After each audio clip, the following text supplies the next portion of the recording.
रहे हैं। बगैर वक्त गवाए सबसे पहले मेहमानों से तारुफ कराएंगे आपके जो हमारे साथ आज की बातचीत में शरीक हैं। गुरु प्रकाश जी बीजेपी का पक्ष रखने के लिए हमारे साथ मौजूद, बहुत बहुत शुक्रिया। अभय दुबे जी कांग्रेस का पक्ष रखने के लिए मौजूद है, बहुत बहुत शुक्रिया अभय जी। राजकुमार भाटी प्रवक्ता समाजवादी पार्टी हमारे साथ मौजूद है और बहुत काफी समय से राजकुमार भाटी जी आते रहे किसानों के मुद्दे पर, आज एक बार फिर से हमारे साथ शरीक हो रहे, बहुत बहुत शुक्रिया राजकुमार जी। आमिर हैदर जैदी साहब सीपीआई नेता हमारे साथ मौजूद है, बहुत बहुत शुक्रिया, थैंक यू सो मच। विजय सरदाना जी कृषि अर्थशास्त्री हमारे साथ मौजूद है, शुक्रिया विजय जी। प्रोफेसर अवनिजेश अवस्थी राजनीतिक विश्लेषक हमारे साथ मौजूद है, बहुत बहुत शुक्रिया। अभय दुबे जी मैं सीधा सवाल आपसे पूछना चाहूंगा कि तमाम सारी बातचीत है, मैं देश विरोधी ताकतों के बारे हिस्से में मैं बाद में आऊंगा।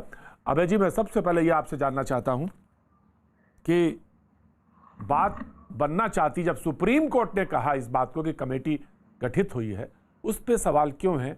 आप सुप्रीम, पहले चलिए कानून को लेकर बात थी, वो तो कहा कि वो स्टे कर देता हूं, आप नहीं मानेंगे सरकार से कहा नहीं तो हम ही स्टे कर देंगे, फिर उसके बाद सुप्रीम कोर्ट ने कमेटी बनाई, तो कुछ हिस्सा मानेंगे कुछ हिस्सा नहीं मानेंगे, ये इससे तो बात नहीं बनेगी। रास्ता कैसे निकला है? 49 दिन हो गए। अभय दुबे जी देखिए, ये सुप्रीम कोर्ट ने कानून नहीं बनाया है। सुप्रीम कोर्ट कानून की वैधानिकता पर, उसकी संवैधानिकता पर निर्णय दे सकती है, मगर कानून की विकृतियां पैदा मोदी सरकार ने की है, पार्लियामेंट में की है, उसको ठीक तो मोदी सरकार को ही करना पड़ेगा पार्लियामेंट में। हाँ, ये बात बिल्कुल सच है कि जो चारों सदस्य हैं उन्होंने सिलसिलेवार, चाहे वो अशोक गुलाटी हो, अशोक गुलाटी जी ने कहा कि ये जो कानून है ये भारत के किसानों का नया मार्ग प्रशस्त करेगा, ऐसा मोदी सरकार ने नया कानून लाया है। By the farm bills are a set in the right direction, वो कह रहे हैं कि जो ये कानून है ये सही दिशा में उठाया हुआ कदम है। दूसरा अनिल घनवट है, अनिल घनवट बढ़ चढ़कर ये कहते हैं कि ये किसानों के हित में लिया गया निर्णय है। उसके बाद प्रमोद जोशी तो ये तक कह देते हैं, का नहीं बताते हैं, शरद पवार जी का नहीं बताते हैं। हाँ, बता रहा हूं, शरद पवार जी सब पर आऊंगा सिलसिलेवार, 10 सेकंड का समय दीजिए।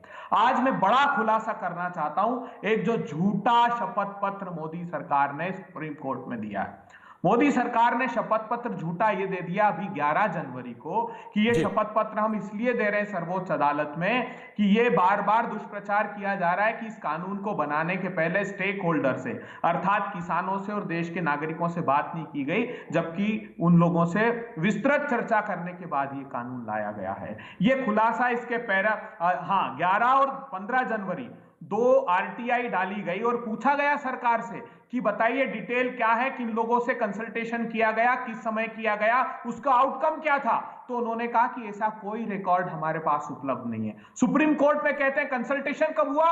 सन 2000 में गुरु कमेटी ने उसमें कंसल्टेशन किया। फिर कब किया? 2003 में, जब अटल बिहारी वाजपेयी जी मॉडल एक्ट लेकर के आए तब उन्होंने कंसल्टेशन किया। आश्चर्यचकित बात है कि अटल बिहारी वाजपेयी जी ने तो जो मॉडल एक्ट दिया था उसमें 26 जून 2001 को जो टास्क फोर्स बना था उसने कहा था कि ये राज्यों का अधिकार है, एग्रीकल्चर स्टेट सब्जेक्ट है, इसलिए हम मॉडल एक्ट दे रहे हैं और ये कानून राज्य लागू करें। एक और खुलासा आपके शो में पहली बार करता हूं, ये सारे के सारे 6 कानूनों के प्रावधान, प्रधानमंत्री जी गौर से सुनिएगा, ये 6 प्रावधान, चाहे वो यूनिफाइड लाइसेंस की बात हो, चाहे वो कॉन्ट्रैक्ट फार्मिंग की बात हो, चाहे वो ई ट्रेडिंग की बात हो, चाहे इंटरस्टेट ट्रेड की बात हो, ये लागू है 25 स्टेट्स में, 15 से 25 स्टेट में। आपने जवाब दिया है दिसंबर 2019 को लोकसभा में, जब पूछा गया आपसे प्रधानमंत्री जी, तो फिर इस कानून में विकृति क्या पैदा कर दी जिसके कारण किसान कह रहा है कि समर्थन मूल्य को अनिवार्य कर दो निजी क्षेत्र में। आपने एसेंशियल कमोडिटी एक्ट के सेक्शन 2(1) में 1A ऐड कर दिया और यह कह दिया कि जब तक पेरिशेबल और नॉन पेरिशेबल आइटम में 50 से 100% की वृद्धि नहीं होती सरकार इंटरवीन नहीं करेगी, और जो फूड प्रोसेसिंग वाले हैं और वैल्यू चेन पार्टिसिपेंट हैं वो तो असीमित मात्रा में संग्रहित कर लें। एक आखिरी उदाहरण मैं देता हूं आपको प्रतीक जी, आज सोयाबीन का भाव समर्थन मूल्य 3,880 रुपए है, 5-10% कम ज्यादा मिल रहा है, लेकिन सोयाबीन तेल का भाव 80 रुपए से 145 रुपए पहुंच गया। जनवरी में इन्होंने ऑयल के इंपोर्ट पर रोक लगा दी सरकार ने, और अब इंटरवीन करने को तैयार नहीं। 3 बड़े घराने हैं जो सोयाबीन के ऑयल में अभी अभी कूदे हैं, जिसमें एक बहुत बड़े योग गुरु भी हैं जो सोयाबीन का कारोबार में कूदे हैं।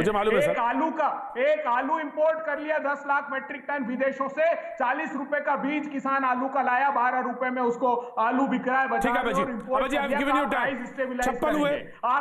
आखिरी बात, मक्का का किसान जब त्राहिमाम कर रहा था 750 रुपए मक्का की कीमत थी, 1850 रुपए का, तब